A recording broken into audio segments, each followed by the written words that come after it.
नमस्कार दोस्तों, इस वीडियो में फिजिक्स के टॉपिक हीट एंड टेम्परेचर से प्रश्न और उत्तर एमसीक्यू के रूप में देखेंगे।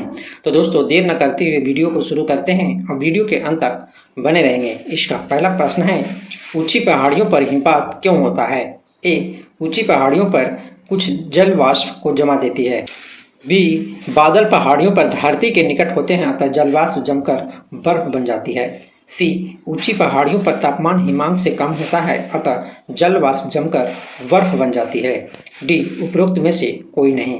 इसका सही उत्तर है सी, ऊंची पहाड़ियों पर तापमान हिमांक से कम होता है अतः जल वाष्प जमकर बर्फ बन जाती है। दूसरा प्रश्न है, पर्वतों पर आच्छादित हिम सूर्य की गर्मी द्वारा एक साथ न पिघलने का कारण है। ए, यह अति कठोर हो जाती है। बी, यह सूर्य से प्राप्त अधिकांश ऊष्मा को परावर्तित कर देती है। सी, इसकी विशिष्ट ऊष्मा क्षमता कम होती है। डी, इसमें गलनांक की गुप्त ऊष्मा उच्च होती है। इसका सही उत्तर है बी, यह सूर्य से प्राप्त अधिकांश ऊष्मा को परावर्तित कर देती है। तीसरा प्रश्न है, पहाड़ की चोटियों पर आलूओं को पकाने में अधिक समय लगता है क्योंकि ए, पहाड़ की चोटी पर का ताप समुद्र तल के ताप से कम होता है। बी, पहाड़ की चोटी पर का ताप उच्चतर होता है। सी, वायुमंडलीय दाब उच्च होता है। डी, वायुमंडलीय दाब कम होता है।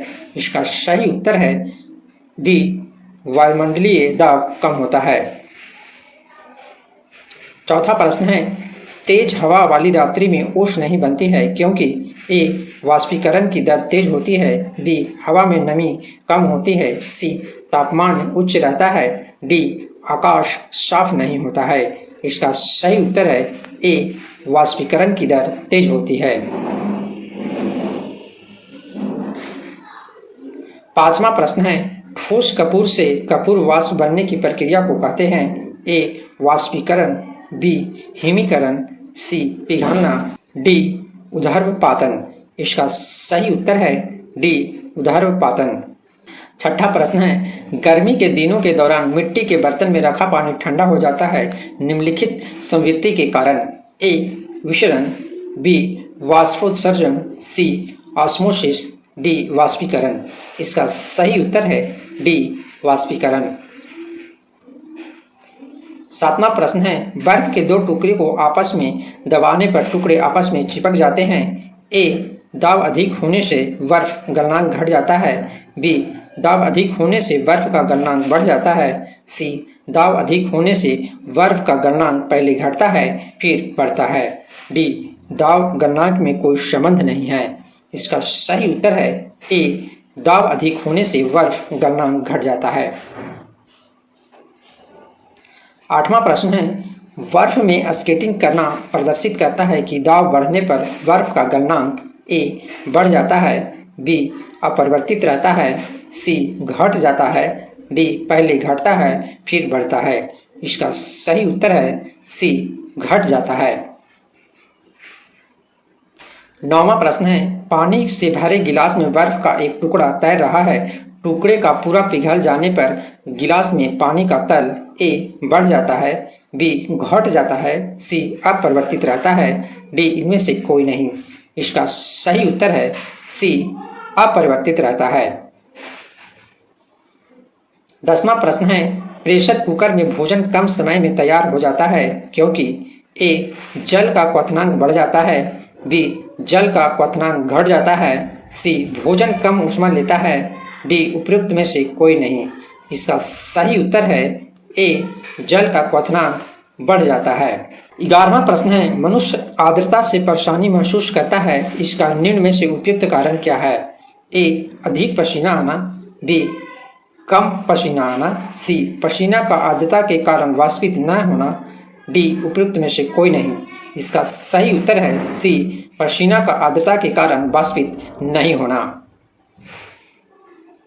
12वां प्रश्न है, किसी द्रव्य का उसके क्वथनांक से पूर्व उसके वाष्प में बदलने की प्रक्रिया को क्या कहते हैं?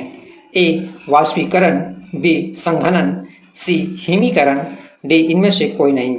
इसका सही उत्तर है ए, वाष्पीकरण। 13वां प्रश्न है, पहाड़ों पर पानी निम्नलिखित तापमान पर उबलने लगता है। ए, 100 डिग्री सेल्सियस से कम। बी, 100 डिग्री सेल्सियस से अधिक, सी 100 डिग्री सेल्सियस, डी इनमें से कोई नहीं। इसका सही उत्तर है ए 100 डिग्री सेल्सियस से कम। 14वां प्रश्न है, वह उत्सर्जित या अवशोषित ऊष्मा जो पदार्थ का अवस्था परिवर्तन तो करती है परंतु ताप में किसी प्रकार का परिवर्तन नहीं करती है कहलाती है। ए विशिष्ट ऊष्मा, बी अवशोषित ऊष्मा, सी उत्सर्जित ऊष्मा, डी इनमें से कोई नहीं। इसका सही उत्तर है डी इनमें से कोई नहीं। 15वां प्रश्न है, किसी ठोस पदार्थ के एकांक द्रव्यमान को उसके गलनांक पर ठोस से द्रव में बदलने के लिए आवश्यक ऊष्मा को कहते हैं। ए ठोस का गलनांक, बी ठोस का क्वथनांक, सी ठोस के गलन की गुप्त ऊष्मा, डी वाष्पन। इसका सही उत्तर है सी ठोस के गलन की गुप्त ऊष्मा। 16वां प्रश्न है, बर्फ के गलन की गुप्त ऊष्मा का मान होता है। ए 0.8 कैलोरी पर ग्राम, बी 8 कैलोरी पर ग्राम, सी 80 कैलोरी पर ग्राम, डी 536 कैलोरी पर ग्राम। इसका सही उत्तर है सी 80 कैलोरी पर ग्राम। 17वां प्रश्न है, वाष्प की गुप्त ऊष्मा होती है। ए 536 कैलोरी पर ग्राम, बी 336 कैलोरी पर ग्राम, सी 542 कैलोरी पर ग्राम, डी 340 कैलोरी पर ग्राम। इसका सही उत्तर है ए 536 कैलोरी पर ग्राम। 18वां प्रश्न है, भाप से हाथ अधिक जलता है अपेक्षाकृत उबलते जल से क्योंकि। ए भाप में गुप्त ऊष्मा होती है, बी भाप शरीर के भीतर घुस जाती है, सी भाप में अधिक मारक क्षमता होती है, डी भाप हल्की होती है। इसका सही उत्तर है ए भाप में गुप्त ऊष्मा होती है। 19वां प्रश्न है, ऊष्मागतिकी के प्रथम नियम से संरक्षित होता है। ए संवेग, बी ऊर्जा, सी संवेग और ऊर्जा दोनों, डी इनमें से कोई नहीं। इसका सही उत्तर है बी ऊर्जा। 20वां प्रश्न है, आंतरिक ऊर्जा की संकल्पना ऊष्मागतिकी के किस नियम से मिलती है। ए शून्याङ्क नियम, बी प्रथम नियम, सी द्वितीय नियम, डी तृतीय नियम। इसका सही उत्तर है बी प्रथम नियम। तो दोस्तों इस वीडियो में 20 MCQ देखें जो फिजिक्स के टॉपिक हीट एंड टेम्परेचर से संबंधित था। तो मिलते हैं नेक्स्ट वीडियो में। जय हिंद, जय भारत।